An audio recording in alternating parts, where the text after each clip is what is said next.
Et bonjour à tous et bienvenue dans Critique Biaisée, le barbecue, avec une musique d'ambiance qui donne envie d'être sous les cocotiers avec un petit cocktail ou un petit mocktail, nous ne savons pas. Nous allons parler dans ce barbecue, nous passons sur le grill, un super film, I Care A Lot. Alors super, il n'y a que moi pour le définir comme ça, vous allez le découvrir dans cet épisode. Le grill, nous avons l'assemblée de compères de d'habitude, nous avons Benjamin, le punchliner. Et bonjour à tous. Olivier le voleur, vous allez comprendre pourquoi plus tard. Pop, pop, pop. Pierre le chroniqueur. Et je n'ai pas entendu Pierre, donc j'espère que ça l'a. Pierre ne parle plus en fait, le mec ne dit plus bonjour. Oui, non, en fait, ça. Ouais. Il est dans un peu. Des gens, je crois. Non, ça m'intéressait moins, il préfère les podcasts pro, lui. C'est pour ça. Et Romain le joueur. Eh bonjour. En tout cas, on sait que les mocktails, c'est pas pour Olivier a priori. C'est pas pour lui. Nous avons un des membres un petit peu alcoolisé. L'alcool est dangereux pour la santé, à consommer avec modération. Et enfin, moi-même, on peut Thomas, le perdre à tout moment. Le présentateur. J'ai fait que des rimes en heure, c'est formidable. Enfin, voilà, c'est fou. C'est un gros exercice créatif. Les amis, la question, c'est avec la quantité d'alcool qu'il a ingurgité, est-ce qu'il arriverait à briser un pare-brise? Ah. Quoi? Ah. On rentre dans le débat de I Care A Lot, où nous avons l'héroïne qui avait... Gardons dans le débat. Ne dévoile pas Pierre, tous les super trucs du film, voyons. Le meilleur plot twist. Les amis, pour commencer, et se mettre dans une ambiance qui est déjà survoltée, hein, c'est fifou, il y en a même un qui a twerké à l'instant, je vous propose de commencer par une petite question blitz. Les amis, jingle, est-ce qu'on a encore le jingle, Romain? Ce serait formidable. Non, là plus, il est parti avec les maracas. Faisons-le en direct. Il faudrait le refaire en live. Question blitz. Les amis, la question blitz, c'est une question rapide avec une réponse rapide d'un tour de table, une question un petit peu what the fuck, qui n'a ni queue ni tête, qui n'est pas très importante. Vas-y, je suis chaud. Mais votre réponse en improvisation, ce sera cool. C'est une question d'éthique, les amis. Si vous pouviez voler n'importe qui que vous avez déjà rencontré, qui est-ce que vous voleriez? Et j'aimerais la réponse. Déjà rencontré. Ouais, voilà, quelqu'un, parce que donc l'héroïne vole des petits vieux, hein, elle est méchante, elle vole des petits vieux. Donc je me disais, vous, qui est-ce que vous vouleriez dans votre entourage ou qui avez-vous déjà volé? Et donc je m'interroge sur Olivier en premier. Vous avez le temps de réfléchir les autres, parce que je sais qu'Olivier a déjà volé des gens et ce n'est pas très catholique d'ailleurs, si mon souvenir est exact. Je vais raconter une anecdote dont je vais vous faire la primeur que j'ai jamais racontée ailleurs. Il s'agit de la première fois où j'ai volé et été pris en train de voler. C'était un 7 à 8. Non, comment ça s'appelle? Non, pas 7 à 8. Les 8 à 8? Non, je sais plus. Les petites 5 à 7 supérettes. Bon, bref, je sais plus comment ça s'appelle. Une petite supérette que tu as en campagne. Et c'était la période de Pâques, ce qui est globalement la même période que maintenant. Je devais avoir 8 ans. Et là, j'ai volé des œufs en chocolat parce que voilà, on n'avait pas d'argent. J'avais très envie de ça. Et j'arrive dans la voiture et fier comme un gardon, comme on dit chez moi, je me dis, tiens, je vais manger ces petits œufs de Pâques. Et ma mère le voit, elle me dit, tiens, c'est marrant, je t'ai pas acheté d'œufs de Pâques, d'où ça sort? Et là, je suis emmerdé, je sais pas quoi dire. Bref, elle comprend que j'ai volé. Et là, elle me dit, ah ouais, c'est comme ça? Et donc, on est retourné voir le mec de la supérette. Et elle m'a dit, maintenant, tu dis quoi au monsieur? Tu t'excuses. Et je me suis excusé platement devant le gars. Et je lui dis, bon, voilà, je suis désolé. Je devais avoir 7-8 ans. Hein. J'ai volé ses œufs, etc. Il me dit, bon, honnêtement, t'es probablement le garçon le plus mignon que j'ai jamais vu de ma vie. C'est pour toi. Je te les offre. C'est dommage. Je trouve l'histoire bonne, mais la fin est non, mais on sait que c'est faux. On sait que c'est une histoire fausse, du coup. Oui, c'est ça. Dommage de finir comme ça. Je vous jure. Mais du coup, c'était avant ou après ton passage en prison? Oui. Donc Olivier volerait. Non, mais j'ai été gracié par le mec de Your Honor. Romain, qui est-ce que tu volerais? Ou qui as-tu déjà volé? Parce qu'on est aussi dans les anecdotes. Non, mais moi, qui est-ce que je volerais? Parce qu'en fait, c'est la deuxième histoire de vol que j'entends d'Olivier, ce n'est pas la seule. Du coup, moi, je volerais Olivier, vu que je le connais, vu qu'il vole des gens, et il doit avoir plein de trucs à récupérer. Donc, je pense que c'est très malin, et j'irais voler Olivier, du coup. Un business de vol d'Olivier. Olivier Lupin. Toi aussi, tu échappes à la police avec des tours de magie, formidable. Benjamin. Bah, moi, les gens que je connais que je volerais, je vois pas trop, mais j'ai déjà volé sans faire exprès, en fait. La meilleure excuse devant le juge. Ça m'est Bah, tombé dessus, je comprends vous pas. allez voir la différence de parents avec moi et Olivier. C'est-à-dire que moi, j'étais au lunch avec mon père. Il passe, il paye son truc, nanana. Moi, je suis un peu derrière, je prends mes machins, bim bam boum, je charge le plateau à ras-bord. Ok. Et je passe devant la caisse et je suis petit et je fais pas gaffe, tu vois. Je taille, je trace comme ça, je rejoins mon père. Puis on commence à bouffer et tout. Puis il me regarde, il me fait mais attends, je t'ai pas payé ton plateau. Je fais ah mince, fallait faire moi j'étais paniqué, j'étais petit, tu vois, et je me sentais coupable. Puis il me regarde, il me fait c'est pas grave, on continue à manger. Rien à faire. Il s'en foutait complètement. Donc moi il m'a pas emmené présenter mes excuses. Hein. Est-ce qu'on peut dire, est-ce qu'on peut peut-être révéler le nom de ton père qui s'appelle Méphisto dans la mythologie. Je t'allais dire le Balkany. diable, autrement dit. C'est Dieu, Balkany bon. aussi. Oui, mon père et Satan, tout à fait, Olivier. Le flash. Salaud, Satan qui vole des attaques à dominer. Mais non, mais il a volé Aïe, aïe, aïe. Flunch, cette institution française. Non mais Ouais, ça c'est pourrait être facile. pire, il aurait pu voler la quête d'une église, enfin je sais pas mais... Ça Oui. se demande bien qui aurait fait ça. Qui fait Fait ça Toi, N'importe quoi. Bah, moi, que volerais-tu vous savez, je suis un, Qui as-tu je déjà suis un volé citoyen modèle, donc j'ai aucune anecdote pour avoir volé quoi que ce soit, mais par contre, si je passais chez Romain, là, je pense que je lui piquerais son magnifique clavier multicolore. Mon clavier tranquille. On sent l'avarice. Et toi, Tom, Ah, ça. tu volerais quoi? C'est une bonne question. Moi, j'ai un très gros problème avec le concept de vol, c'est que tout comme Pierre, je suis extrêmement honnête. La seule fois où j'ai failli voler sans faire exprès, comme Benjamin, c'était en fait la pharmacienne m'a rendu j'ai payé un paquet de Doliprane 2 €. Elle m'a rendu un billet de 50 € et j'ai mis environ 3 Non, minutes. le calcul est bon. Ah, le calcul était parfait. Donc je sors du magasin. Et dans ma tête, je me dis, attends, qu'est-ce qu'elle vient de faire là? J'ouvre mon portefeuille, je vois 50 € et comme un chevalier, comme un prince, je suis retourné voir la dame et j'ai dit, écoutez madame, vous m'avez donné 50 € de trop. Elle m'a dit, oh, merci beaucoup. C'est depuis ma femme, nous d'accord. sommes mariés depuis Ok. 20 ans, nous avons 4 enfants. Non, d'accord, ok. J'avais pas compris que le but de l'histoire et de la question, c'était de se faire mousser et de faire genre, on est des gens super cool. Parce que moi aussi, j'ai trouvé de l'argent, je l'ai rendu à la personne parce que je l'ai vu perdre de Non, mais l'argent. tu ne D'accord. peux pas Mm. tout être, Olivier. Tu peux pas tout être. Tu es malfaisant. Ça fait 2 fois que tu voles. Nous avons Oui, les preuves sur tu es tout une ordure, machin. Bon, Olivier. bref. Les amis, je vous propose d'enchaîner. Nous essayons des formats relativement courts. Donc, nous enchaînons. Tant pis pour Cool Chain. Et nous allons enchaîner avec la chronique de Pierre, qui va donc être la chronique de Pierre Castor. N'est-ce pas, Benjamin? Ouais, copyright. N'est-ce pas, Benjamin a trouvé du coup le nom de notre chroniqueur favori, Pierre Castor. Raconte-nous des histoires. Pierre, à toi. Bon, ben en tout cas, on va changer de ton par rapport à la dernière fois parce que, comme vous avez dû l'entendre pendant le hors-d'œuvre, j'ai beaucoup moins aimé avec Airlot que Your Honor. Du coup, ça va être un peu différent. Alors, Airlot nous introduit dans un monde froid, un monde manichéen où l'on ne peut être qu'un agneau ou un lion, un agneau ou une lionne. Il nous fait ensuite la promesse d'une histoire sortie des sentiers battus, où chercher le mal ou même le moindre mal n'aurait aucun sens. Un affrontement sournois entre un baron de la drogue russe, interprété magnifiquement par Peter Dinklage, et une gardienne détestable, jouée par Rosamund Pike. Un duo grandiose, à qui se raccroche tant bien que mal un scénario au rabais. Des personnages plats, à qui ils arrivent à donner une vie surprenante. Une promesse malheureusement brisée, et par la même occasion une opportunité manquée, celle de nous montrer des personnages différents. Celle de poser la question aux téléspectateurs de qui, dans ce rassemblement de personnages haïssables, mérite réellement notre soutien. Mais également des possibilités thématiques manquées.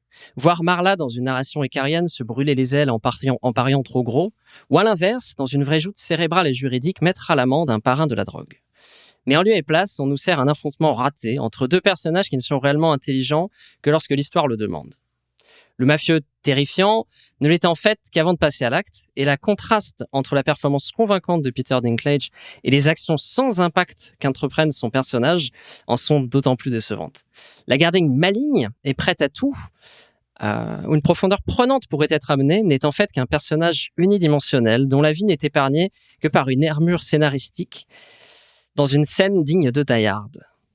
Mais c'est dans ce final sans queue ni tête que Akerlot brille le plus dans sa médiocrité, où l'on nous amène un accord dénué de logique avant de punir de façon très ironique notre héroïne. Un final qui, comme à l'image du reste de ce film, est rempli d'opportunités manquées, une déception profonde. Ah, Yippee-ki-yay, motherfucker! Donc on est dédicace à Régis, un de nos auditeurs fameux, sur une comparaison avec Die Hard. Je vous propose, les amis, justement, merci Pierre pour cette chronique biaisée, encore une fois. On est dans l'essence même de ce podcast. La neutralité les amis, incarnée. Passons au débat. J'ai envie de connaître pourquoi ce film a une si mauvaise note, de comprendre ce qui vous a choqué, troublé, énervé pour certains. Et pour commencer, je pense qu'il faut revenir aux fondamentaux. Un des fondamentaux, alors j'ai discuté avec chacun d'entre vous, et il y a un truc assez confusant, je pense, dans ce film, c'est qu'on sait pas le classer. Et en fait, Olivier en a un peu parlé, je crois, dans le hors-d'œuvre, il a parlé de thriller, Pierre a fait une comparaison avec un film d'action. J'ai l'impression que c'est un film qui a du mal à se positionner par rapport à sa catégorie. Donc, dans un premier temps, ce que j'aimerais savoir de vous, c'est dans quoi vous le classeriez, en fait, ce film? Et pourquoi? Est-ce que c'est un film d'action, de true crime? Est-ce que c'est une comédie, un thriller pour vous? Et j'ai l'impression que votre avis est un peu biaisé par le choix de catégorie dans lequel vous mettiez ce film. Est-ce que je me trompe? Est-ce que pour vous, c'est assez évident? Par exemple, commençons par Romain. Je pense que tu as un avis assez... Et bah pour moi, en fait, je le prenais plutôt comme un thriller. Donc à tort, je pense, parce que du coup, il est bien catégorisé comme thriller comédie. J'aurais peut-être dû me renseigner plus tôt. J'aurais peut-être pas été déçu à ce point du coup. Je me serais attendu à rien, enfin pas à grand chose. Et c'est peut-être là où j'ai fauté, mais parce que pour moi, ça part un peu sérieux au début quand même, enfin au moins un quart d'heure, et après ça part dans tous les sens. Donc c'est peut-être là où c'est peut-être mon erreur. C'est possible aussi. Benjamin, t'as le même sentiment sur ça? Bah, en fait, moi, au début, je me suis dit, vu comment ça se présentait, en tout cas dans les premières minutes, oui, effectivement, ça va être un thriller psychologique qui va nous amener à nous poser des questions, quelque chose d'assez dérangeant, etc. Et l'aspect comédie, moi, je l'ai pas trop vu, sauf à certaines scènes, et plutôt vers la fin du film, notamment quand elle s'échappe de la voiture, où pour moi, c'est assez rocambolesque. Mais le problème, c'est qu'au final, le film, bon, je partais un peu comme Romain aussi, en me disant, voilà, c'est sûrement un thriller, petite erreur, éventuellement, voilà, sûrement. Mais j'ai l'impression qu'ils ont essayé de faire un film d'action comédie, enfin, non, un film d'action psychologique. Et ils le font mal, et je trouve que c'est déjà deux genres qui vont pas ensemble. Et c'est une sorte de bouillie, en fait, au final, où on n'arrive jamais à se situer de ce que le film veut nous dire. Est-ce qu'il essaie de nous faire passer un message? Est-ce qu'il veut nous montrer des scènes d'action? Est-ce qu'il veut être drôle? Est-ce qu'il veut être dérangeant? Ouais, j'ai jamais réussi à me situer, et je pense que c'est ça aussi qui m'a un petit peu remonté. Ok, Pierre, tu disais non quand Benjamin parlait d'action psychologique. J'étais pas d'accord dans le sens où, mélanger des trucs un peu qui te font réfléchir avec de l'action et parfois un peu d'humour. Je pense que c'est faisable. J'ai pas d'exemple en tête, mais pour moi, c'est pas un truc incompatible. Après, je suis globalement d'accord. C'est pareil. Enfin, moi, pareil, je pensais que ça allait être un thriller. En fait, visiblement pas du tout. J'ai appris aussi après que c'était censé être dans le genre de la comédie, mais alors le côté comédie m'a complètement échappé. Le seul truc qui était drôle, c'était, je sais pas, c'était la faiblesse de son scénario, quoi. Olivier, toi, t'as un avis sur tu le classes comment, toi, dans la catégorie de ce que t'as regardé?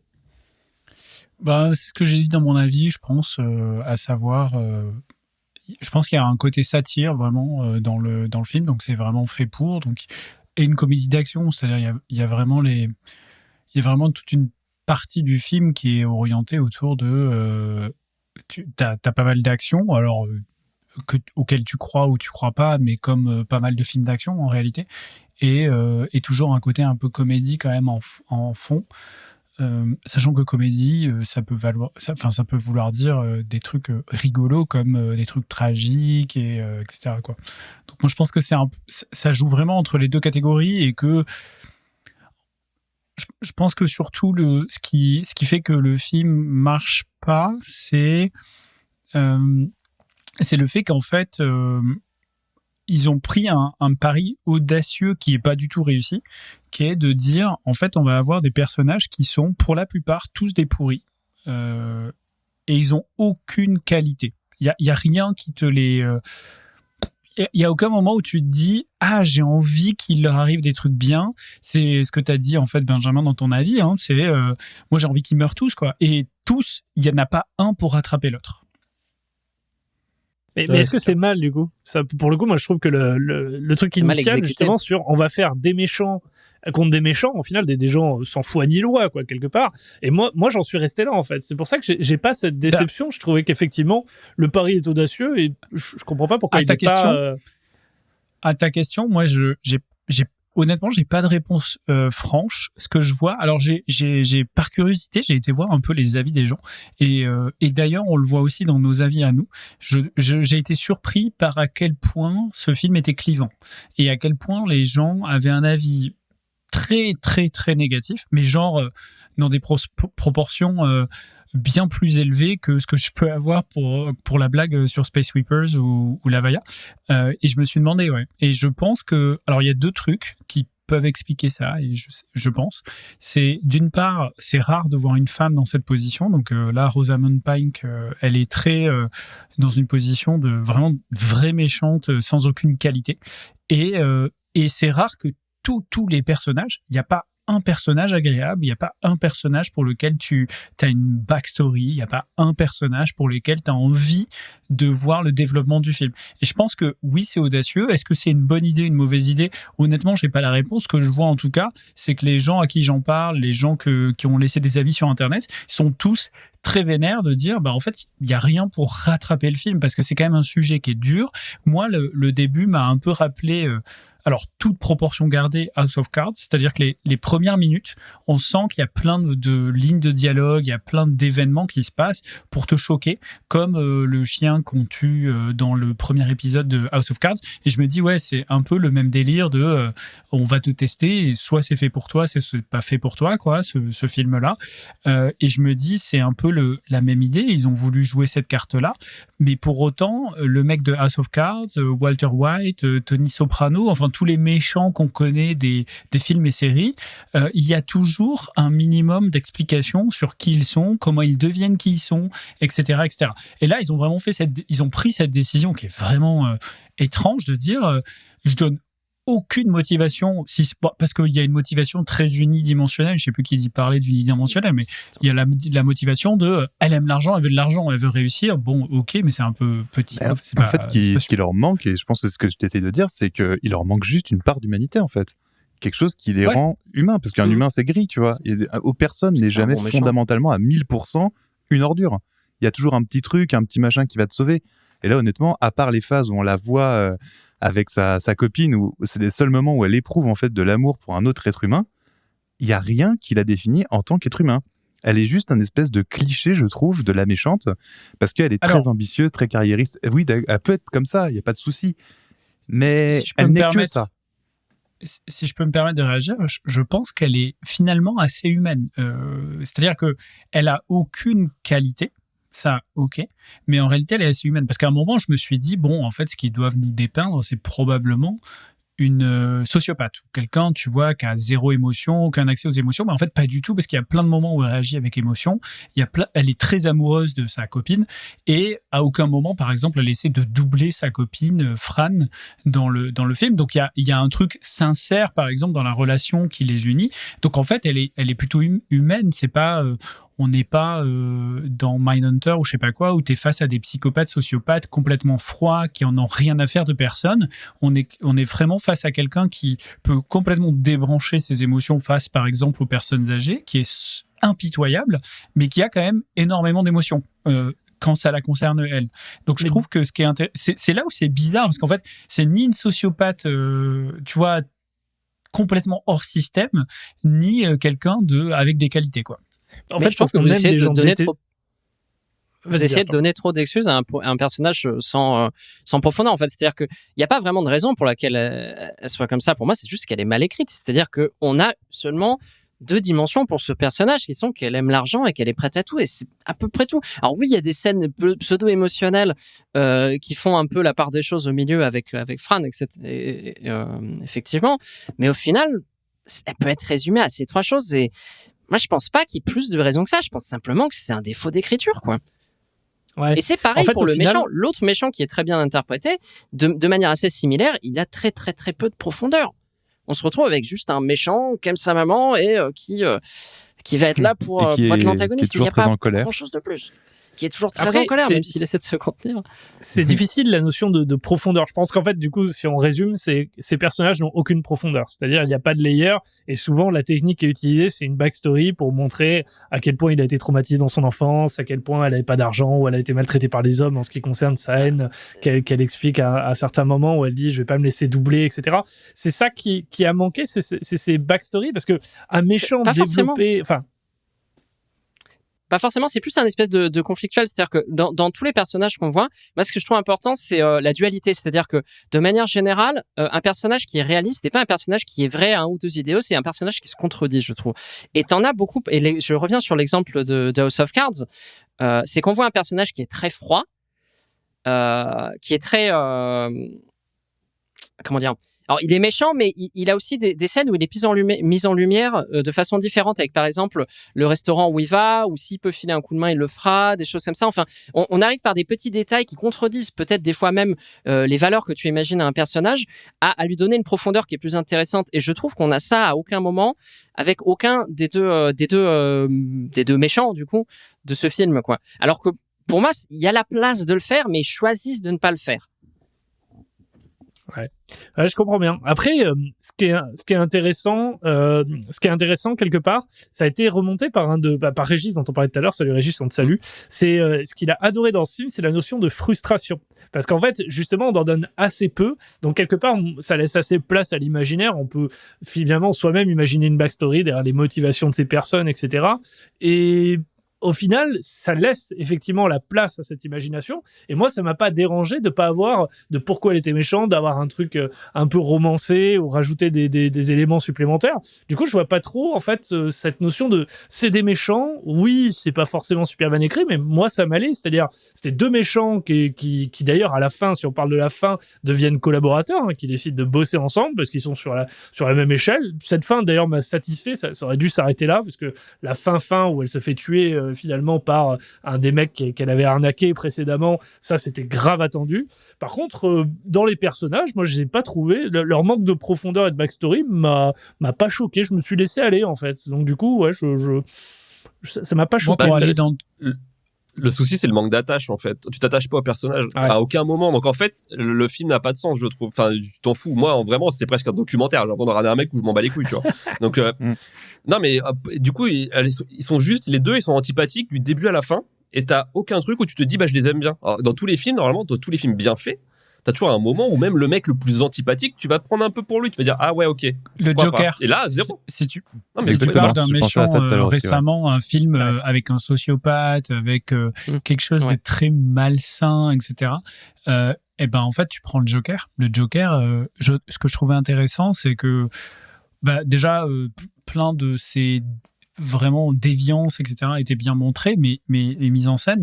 Mais en fait, tu avais un truc où, d'une certaine façon, tu t'identifiais en toute petite touche à droite, à gauche, avec un personnage que tu aimes détester, en fait, et où tu te dis, mais vraiment, il est malsain, et je peux pas adhérer à ce qu'il fait. Alors que là, clairement, les personnages sont tous antipathiques. Alors, je vais pas dire que j'ai pas... notamment, honnêtement, encore une fois, la performance de Rosamund Pike, qui a aussi joué dans un bien meilleur film qui s'appelle Gone Girl. Elle rafle quand même un Golden Globe pour la performance qu'elle a fait dans ce film-là. Très fort. Je trouve que c'était assez jouissif de la voir dans ce truc-là.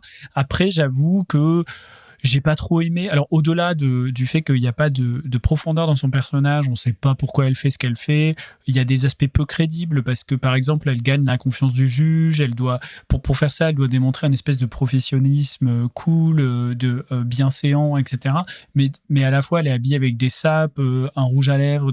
En fait, tout un tas d'artifices où tu te dis, si je suis juge et que je fais face à quelqu'un comme elle qui est censé être là pour aider les gens, je la vois débarquer comme ça, il y a moyen que je me dise tiens, est-ce qu'elle ne le ferait pas un peu pour l'argent, même etc. Même au-delà de ça, regarde bien, quand elle acquiert du coup la garde en fait de la mère du méchant, qu'est-ce qui se passe? La première chose qu'elle fait, c'est mettre sa maison en vente immédiatement. Alors que on sait que la femme avait quand même un emploi assez important avant, donc elle a des fonds de côté, donc elle peut payer sa maison de retraite pendant des années. Elle vend immédiatement son bien immobilier. Et à aucun moment, le juge, en plus on se doute quand même que c'est un modus operandi qu'elle a établi depuis longtemps, et à aucun moment le juge se dit « Oh non, il y a plus un problème, non, je vois pas ». Non, c'est ça. Et je dirais que c'est vraiment globalement, moi aussi, ce qui m'a énervé le plus, je pense, dans ce film, c'est le manque d'intelligence globale. Que ce soit des personnages écrits, des situations mises en scène. Il y a jamais rien qui fait sens pour moi. À chaque fois que je voyais un truc se dérouler, j'étais là en mode, mais pourquoi ? Qu'est-ce qui se passe ? Pourquoi est-ce que les gens réagissent comme ça ? Pourquoi ça se passe comme ça ? Moi, je peux notamment, pour parler d'un peu autre chose, lorsqu'on parlait beaucoup des personnages, notamment la scène où elle se fait remplir d'alcool pur, ce qui est censé du coup l'endormir, l'anesthésier complètement pour qu'elle se fasse ensuite envoyer dans un lac avec sa voiture. Elle se réveille sans souci, alors qu'elle doit être à 5 grammes par litre de sang, normal, et elle s'enfuit d'une voiture. Elle a aucune séquelle, il n'y a rien qui se passe. Et en fait, rien n'est grave, en fait. Par exemple, elle est aussi très, très bête face à la situation dans laquelle elle est. On sait qu'un mafieux est à ses trousses. Elle sait que sa vie est en danger, celle de sa copine est en danger. On sait qu'elle tient à elle.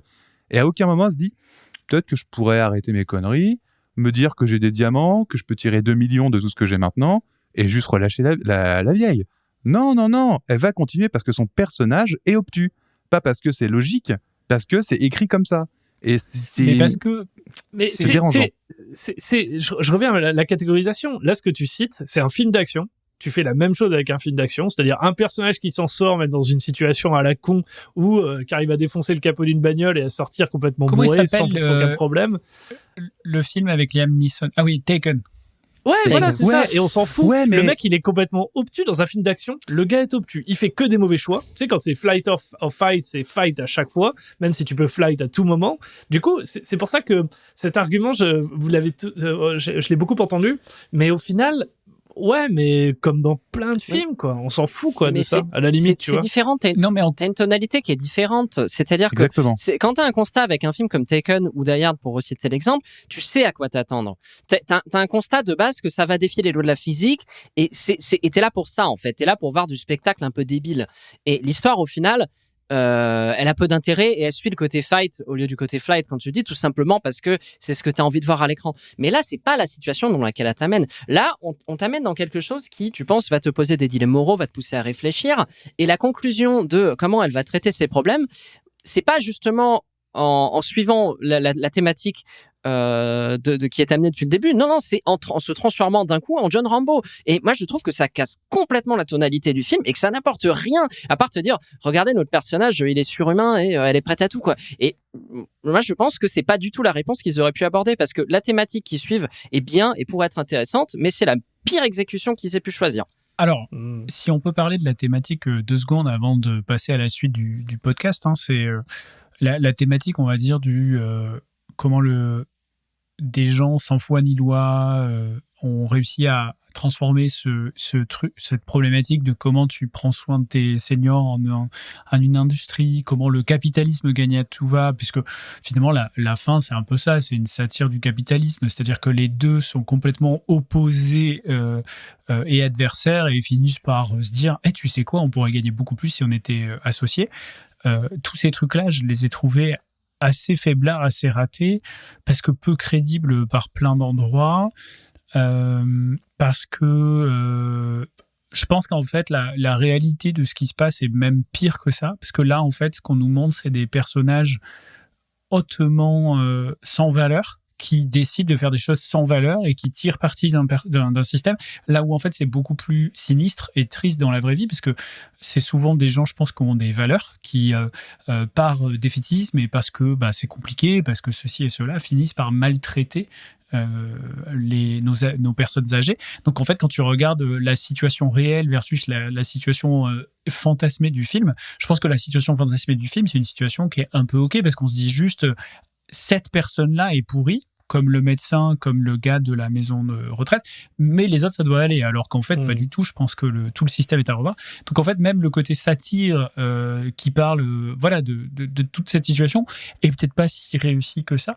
Donc au final, t'as un truc comme ça, un propos de fond qui est pas très réussi, un film d'action qui est pas super réussi non plus, des personnages qui sont pas super bien écrits, et donc du coup, c'est vrai qu'il reste pas grand chose à sauver. En plus, il y a plein de moments où elle justifie tout ce qu'elle fait par une forme de féminisme un peu pété parce que elle-même, elle maltraite énormément de femmes dans son entourage et elle te dit oui, non, je capitulerai jamais face à un homme, je me laisserai pas intimider. Enfin, il y a plein de propos comme ça empruntés à un féminisme qui est légitime, hein, mais qui marche pas du tout, je trouve, dans la psychologie de cette personne qui, en vrai, si elle peut marcher sur une femme, elle marchera sur une femme. Si elle peut marcher sur un homme pour arriver à ses fins, elle marchera sur un homme. Si elle peut marcher sur un enfant, elle le fera. Enfin, vraiment, elle a encore une fois aucune qualité pour la rattraper, quoi. Elle finit CEO de start-up avec un mafieux.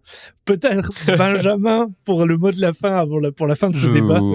Ouais, je voulais juste rebondir sur le point qu'il a mis sur la satire et je trouve que même cette satire est loupée puisque la fin détruit la satire puisque elle se fait tuer par un espèce de redneck, un crétin sans nom, mais qui est idiot comme c'est bête comme ses pieds et c'est un mec qui crache sur les femmes, il est là salope toutes les 3 secondes.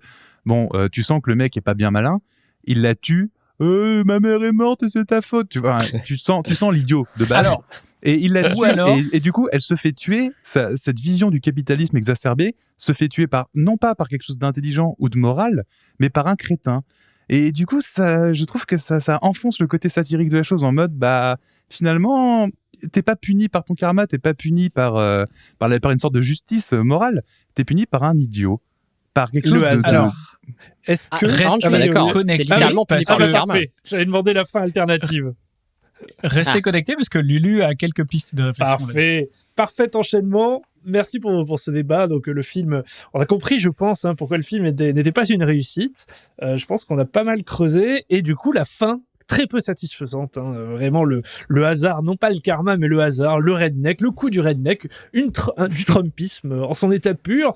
Mais Lucien et Olivier, peut-être avez-vous réussi comme la dernière fois, parce que vous sauvez souvent des films et des situations inextricables avec votre intelligence humaine, pour ta part, Olivier, ou pour Lucien, je ne sais plus, et artificielle pour l'un des deux. Bon Olivier, à toi.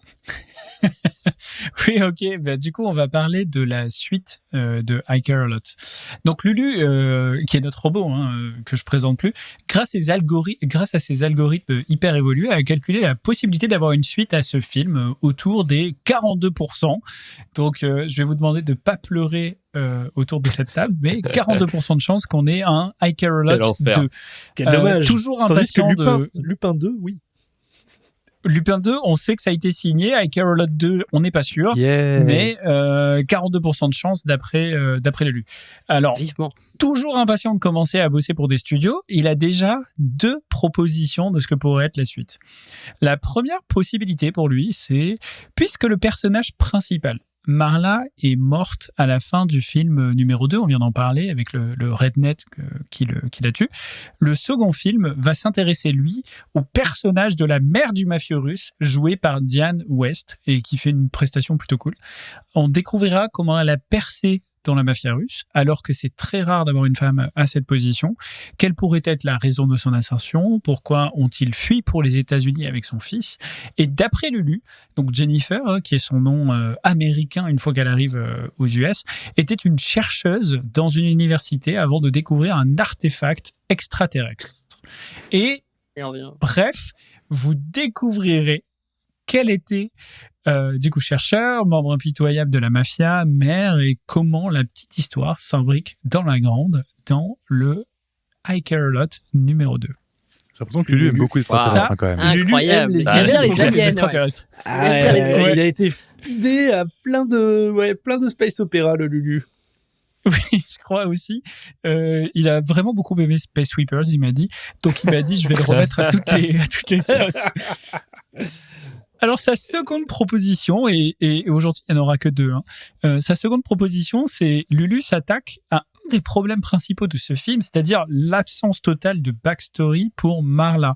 Donc, on aura la chance, l'honneur de faire la connaissance de la sœur jumelle de Marla, qui était en vacances avec son mari dans un hôtel spatial, toujours de l'espace, donc autour de la Lune, pendant les événements du premier film. Donc, son évolution à elle donnera l'occasion de flashback pour mieux comprendre qui est Marla, ses motivations, et découvrir qu'en qu'en fait, elle était la plus gentille de sa famille.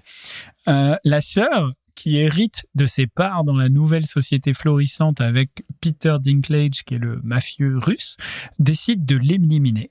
Et seule à la tête de cette nouvelle société qui a pris vraiment la main sur la façon dont on tient, dont on prend soin des petits vieux aux US, décide de mettre en place un stratagème encore plus redoutable où les personnes âgées sont plumées et une fois plumées deviennent de la nourriture en poudre pour les jeunes actifs pressés en mode bouteille feed et compagnie. C'est bon ça, Soleil Vert Waouh. 2.0. J'aime. C'est devenu sombre d'un coup là. Ah, c'est clair. Dark. Ah, je vous ai Superbe. dit, Marla, c'était la gentille de la famille. Voilà. C'est Ah ouais, Super. ouais, effectivement. Ouais. Merci Olivier, merci Lulu. Sur une touche un petit peu plus fun, je l'espère, parce que vous bouffez des... Enfin voilà. Romain. C'est l'heure du jeu, c'est le moment. Le jeu. Mais Soleil Vert, ça me rappelle vraiment Soleil Vert. Ce que c'est Sauve-nous. incroyable. Sauve-nous. Oui, Quel il film s'est formidable. vraiment Merci. librement inspiré de Soleil Vert, je pense. Il y a pas, on va pas se mentir. Quel film formidable. Romain, le jeu de la critique. Alors, le jeu de la critique, toujours, on continue. Il faudra un jingle. Je rappelle oui, Benjamin, je rentre la semaine prochaine. Oui. Merci, Benjamin. Je propose qu'on prenne rappelle le principe. un jingle sur Fiverr, peut-être pour On l'aura avoir pas la quelque semaine chose de prochaine, quali. a priori. Bon, allons-y. Je rappelle, je prends des critiques au hasard sur Allociné de films. Alors là, pour le coup, ça sera soit c'est les acteurs qui ont joué dans le film de Ike Rollotte. Donc ça peut être Rosamund Pike, ça peut être Peter Dinklage, ça peut être Diane West, par exemple. Thomas, Voilà. Tyrion Lannister. Et Non, pardon. C'était obligé. alors ça, c'est pas une série du coup. Mais Ah merde. et du coup, t'as pas eu ma deuxième règle qui est tout Ah, merde. pré-shot. Parce que du coup, j'en ai marre, tout le monde pré-shot. Tout pré-shot avec réponse fausse, c'est -1.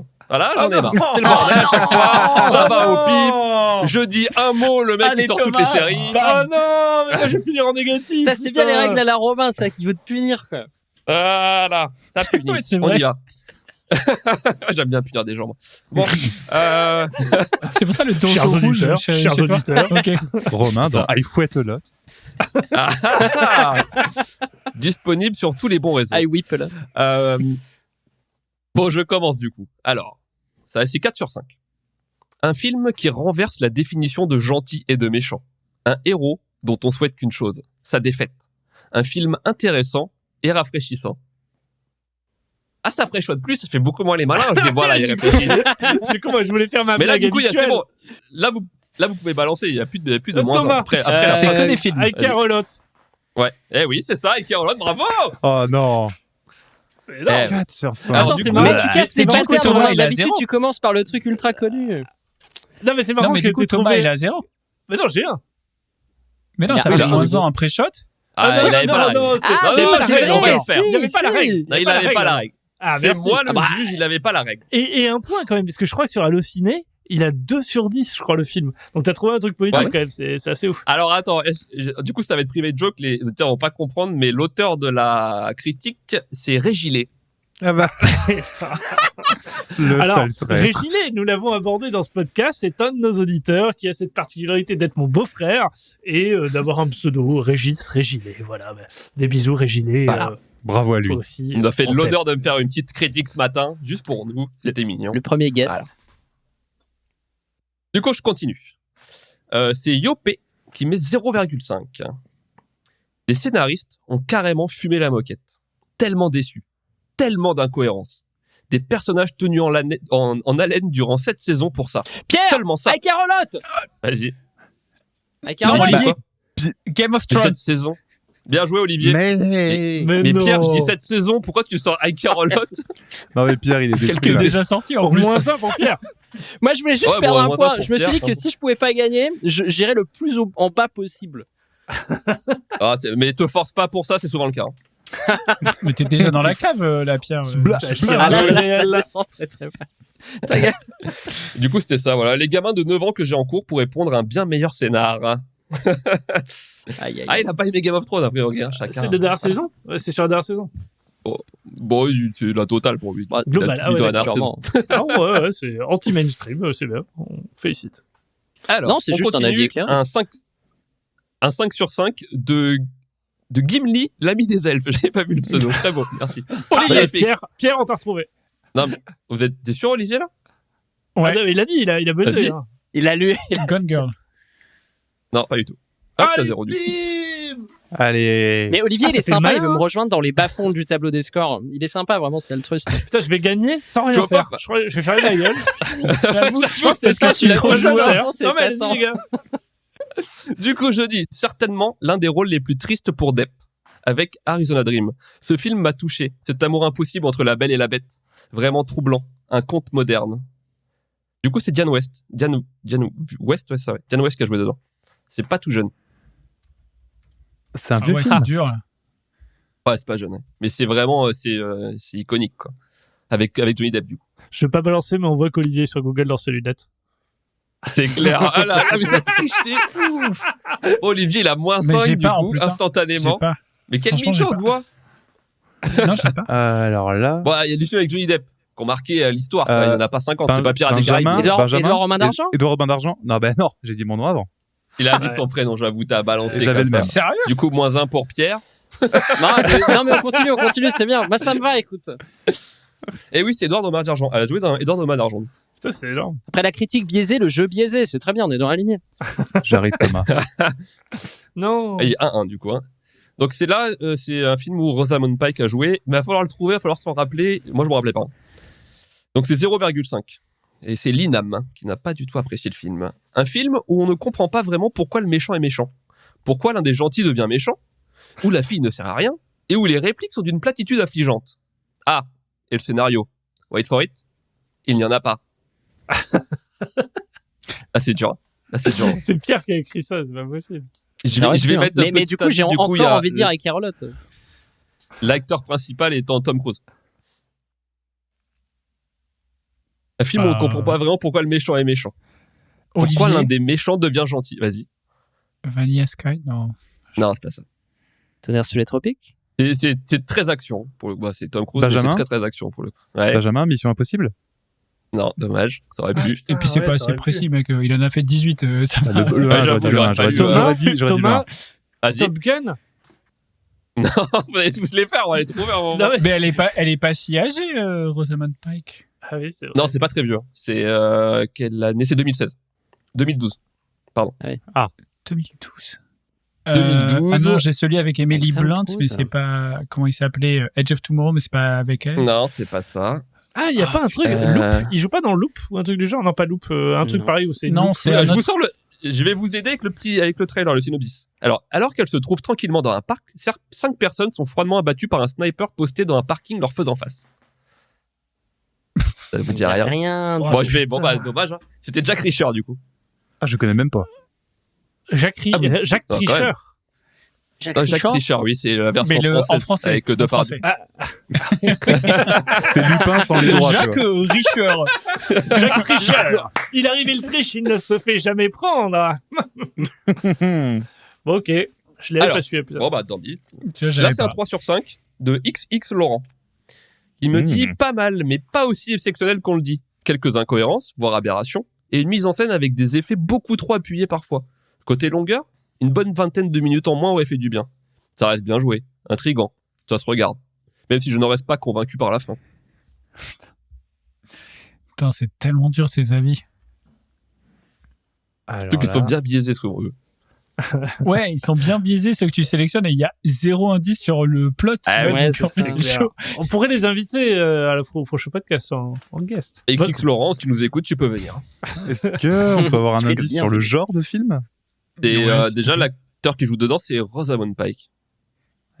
Ah, merci. Mais est-ce Alors que ce déjà, serait pas c'est une avec actrice. Carolotte Ouais, Il Pierre, va t'as la moins faire 1 à encore. chaque Je vais fois. te foutre moins 50, toi. Moi, je considère Moi, que tu j'ai pourras gagné. plus jouer, on sera tranquille. Bah, Olivier, Gone Girl, tu m'as bien cité. hein, Eh oui, Gone bah Girl. oui, Gone Ah, Girl, mais oui, oui, bah oui, franchement. Ah, Olivier revient à 0. Scandale. Bah, Non, du j'ai coup, un, il même. me reste Ah Il merde. m'en reste un à trouver. Et il y a un pour Thomas, un pour Olivier, un pour Benjamin. Ah, Donc, je ça va sais être pas bon, qu'ils on sont est rien trois. faire, merde. Et moins un pour Pierre, bien fait pour toi. Et il va être assez chaud en plus. Dedans, c'est Peter Dinklage. Mais il va falloir se souvenir. Et en plus, il va falloir être précis parce qu'il y en a plusieurs. Alors, c'est un indice, mais il y a plusieurs films. Il y a plusieurs Peter Et, Dinklage. et c'est pas trop le délire d'Olivier normalement. Ah, Alors, t'as pas le droit de le dire. Tu peux pas jouer, Non, Pierre. t'as pas Tu le peux droit pas jouer, Pierre. Voilà. Alors, Pierre, envoie-moi un MP, s'il te plaît. après des années d'attente, on attendait Thanos Benjamin. avec beaucoup d'excitation. Benjamin. Lequel? Je Ouais. tente Thor Ragnarok. Ah non, dommage, moins 20. Ça, du coup, Ah non, alors je connais. C'est un Avengers. Attends, je peux finir. Oui, peut-être, mais je finis. Vous ne serez pas déçus. Ce film est bouleversant et laissera le spectateur bouche bée. Il est juste épique. Thomas, C'est Avengers, l'ère Thomas. d'Ultron. Non. Non.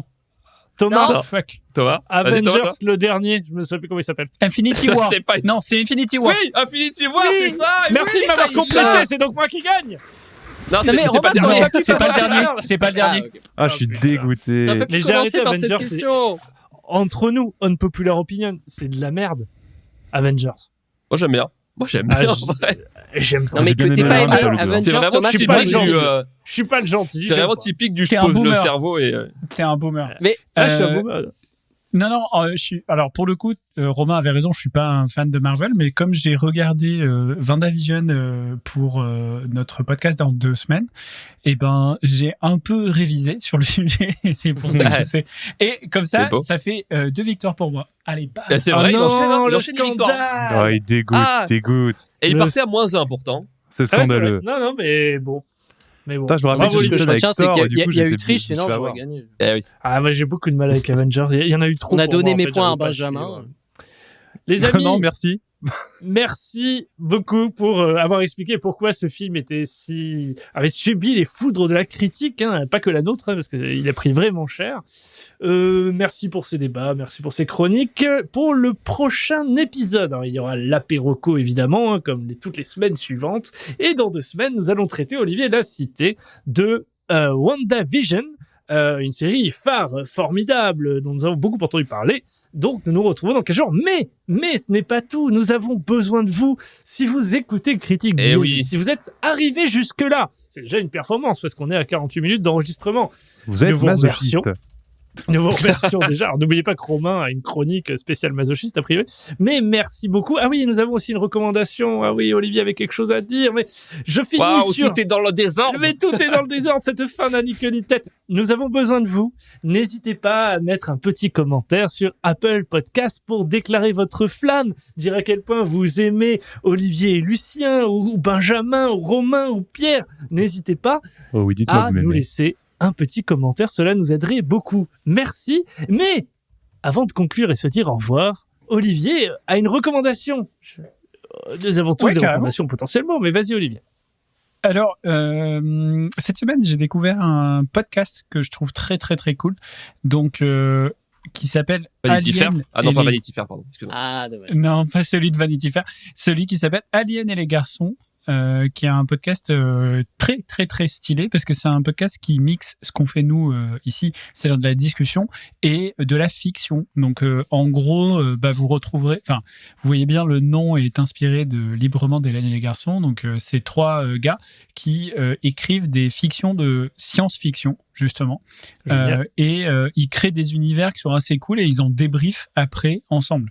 Et donc en fait chacun a un thème. Donc par exemple j'ai écouté l'épisode 2 ou 3 là récemment où le terme c'était perfusion, donc pas simple, et ils écrivent un monde chacun et puis ils en discutent, etc. Donc c'est un podcast de 30-45 minutes que je trouve très stylé. Voilà, Alien et les garçons. Donc n'hésitez pas à leur donner du love et à leur demander de nous donner du love. N'hésitez pas à laisser une review pour nous encourager. Voilà. Superbe. Allez, S'il les vous garçons. plaît. Moi, j'avais comme rego, on en parle juste avant, mais For All Mankind, qu'on aurait dû ou peut-être pu faire à la place de ce magnifique film que On nous fera venons de faire. peut-être plus tard en vrai. Qu'on fera Je sais peut-être pas. plus tard. On aurait dû, je c'était le bon pense, mot. je veux pas m'avancer, mais que ça risque de devenir une très grande série. C'est déjà c'était une bonne série, mais il me manquait 2-3 trucs. Là, j'ai vu les 3 premiers Ah, ça épisodes me de la fait saison flipper 2. en vrai. C'est devenu une grande série. Ça peut devenir une très grande série. J'attends vos avis. Olivier, toi, tu la regardes, je le sais. Autour de la table, n'hésitez pas à la regarder. Pierre, Romain et Benjamin. Je pense que ça peut devenir une série d'anthologie. Donc, Et moi, du petit coup, reco. Lulu en Ah, a, intéressant. Non. Lulu en a parlé dans sa, enfin, on n'en a pas parlé, mais il s'en est inspiré. Je pense que Soleil Vert, très cool aussi comme Ah oui, comme oui. film à regarder si vous voulez un film de science-fiction, dystopie et qui parle un peu aussi de du une sort vraie réservé aux critique pour le coup de la personnes âgées, société. mais pas que. Ouais, vraie satire du monde capitaliste et tout ce qui va avec. Très cool aussi, ouais. Romain, t'avais une Et petite du coup, reco. ma petite reco, on parlait de méchants et de sociopathes pour Ike Rolot. Si vous voulez regarder un film, il y a des sociopathes et on finit par s'attacher alors que c'est complètement immoral. C'est sûrement le meilleur film de tous les temps à ce niveau. C'est Orange Mécanique. Alors par contre, regardez-le pas le dimanche soir avec vos enfants. Je vous le dis direct, c'est pas une bonne idée si vous connaissez pas. C'est vraiment dérangé, mais on finit par s'attacher à eux alors que ça n'a aucun sens. Mais voilà. J'ai eu du mal à m'attacher, moi, perso. Alors, je l'ai vu jeune, et c'était ultra choquant, pour le coup. Je pense que je l'ai même vu trop jeune. Et mais ouais, c'est un phénomène. Enfin, c'est incroyable. Alors, j'ai une question blitz pour vous, qui, je trouve, est une bonne question. C'est quel est le film dont vous pensez que vous l'avez vu bien trop jeune? Orange Toi, Mécanique. tu viens de nous dire Orange Mécanique. Ouais. Un film. Moi, c'est Ouais. Alien, je pense. Je l'ai vu vraiment jeune. Ouais, moi, c'est Alien aussi. Pas mal. Ah, toi aussi tu vois, c'est marrant parce que Moi, c'est Ouais, la j'ai bien, des il m'a- cauchemars, je crois. La momie, toi, La Paul momie, Pierre j'en ai fait des cauchemars aussi. Et notamment, j'ai gardé oui. une peur assez stupide des scarabées pendant très longtemps à Si. cause de ce film. Je me souviens Si, que t'avais si. peur de ça, Pierre. Moi, c'est Entretien avec un vampire que j'ai vu extrêmement jeune Ah oui. et j'ai fait des Ah oui. cauchemars sur les vampires, mais Ah pendant ouais. genre 6 mois. Ils avaient pas trop de mal. make-up. Ouais, mais moi aussi, Bah, c'est ça m'a terrorisé. Le make-up Moi, qui fait peur. moi, j'hésite entre Alien et ça. Tu sais, le oui. Stephen King avec le clown. Putain, ça Ouais. m'a vraiment traumatisé aussi. Ouais, ça, c'est Les violent amis, aussi, c'est vrai. Nous arrivons au bout de ce podcast pour de vrai cette fois. C'est la vraie fin. Nous vous souhaitons une excellente semaine. N'hésitez pas à laisser vos commentaires. On vous aime. Et très bonne semaine. Au revoir. Au revoir. tout le Et monde. ciao tout le monde. Au revoir.